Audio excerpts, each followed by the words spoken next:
దేవునామానికి మహిమ కలుగును గాక. మీ అందరికీ నా వందనాలు. ఈ రాత్రికాల సమయంలో దేవుడు పగలంతా మనల్ని కాచి కాపాడిన దేవునికి వందనాలు చెల్లిస్తున్నాం. మన చిన్న వాక్య భాగాన్ని చదువుకుందాం. 1 కొరింథీయులు రాసిన పత్రిక 11వ అధ్యాయం 24వ వచనం. దానిని విరిచి, ఇది మీ కొరకైన నా శరీరము, నన్ను జ్ఞాపకము చేసుకున్నట్టుకే దీనిని చేయుడని చెప్పాను. దేవునామానికి మహిమ కలుగును గాక.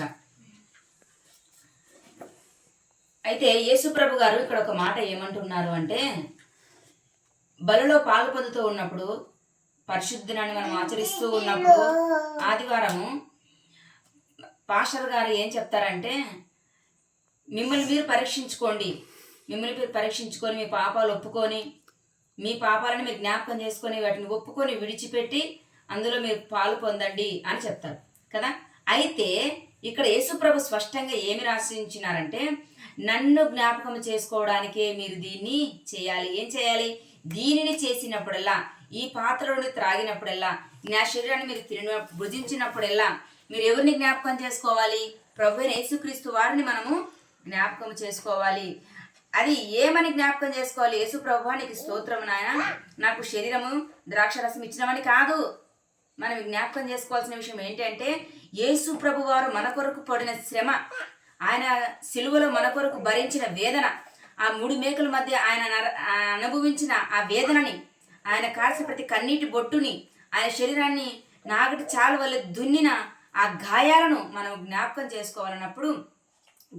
చేసుకోవాలని దాని అర్థం. అది జ్ఞాపకం చేసుకున్నప్పుడు ఆటోమేటిక్గా నీలో పశ్చాత్తాపం మొదలవుతుంది. ఆటోమేటిక్గా నీలో, నీ యొక్క శరీరంలో కళ్ళలో నుంచి నీరు కారిపోతుంది. ఆయన ఎంత శ్రమ పొందినాడా నా కోసము, నేను ఇలాంటి నీచమైన పాపాలు చేస్తున్నానే, కంటి ద్వారా, నోటి ద్వారా, చెవుల ద్వారా, నాలుక ద్వారా ఎన్నో పాపాలు చేస్తున్నానని నేను ఆటోమేటిక్గా నీలో పశ్చాత్తాపం మొదలయ్యి ఆయన జ్ఞాపకం చేసుకున్నప్పుడు నువ్వు తగ్గించుకొని పశ్చాత్తాపడి కన్నీటితో నీ పాపాలను ఒప్పుకొని పశ్చాత్తాపంతో నీవు ఆ బలిలో పాల్పొందుతావు. ఆ శరీరాన్ని విరిచి ఆ ద్రాక్షరసములో నువ్వు పానము చేస్తావు. అది ద్రాక్షరసము కాదండి, యేసు ప్రభు వారి రక్తము, మన కొరకు కలువరి శిలువలో కార్చిన రక్తము. అది పిండితో చేసిన గోధుమలు నలిచి పిండి చేసిన రొట్టె కాదండి. అది యేసు ప్రభు వారు మన కొరకు అనుభవించిన వేదనకు గుర్తు, ఆయన శరీరానికి గుర్తు. దాన్ని తిని నువ్వు త్రాగుతున్నావంటే, నువ్వు ఆయన జ్ఞాపకం చేసుకుంటున్నావంటే, నీ పాపాలన్నీ కూడా నువ్వు ఒప్పుకోవాలంటే ఆయన వైపు నువ్వు చూడాలి.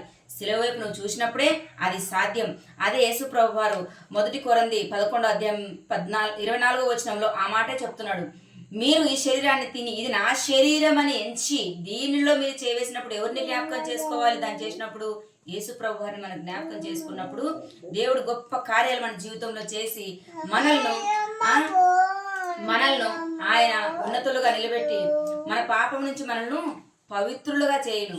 యేసు ప్రభు వారి వాక్యంలో ఉంది కదా, యోహాను పత్రికలో, మనము మన పాపాలు ఒప్పుకున్న ఎడల ఆయన నీతిమంతుడు, నమ్మదగిన దేవుడు గనుక మన పాప శిక్ష నుంచి ఆయన తప్పిస్తాడు అని దేవుని వాక్యం సెలవిస్తున్నది.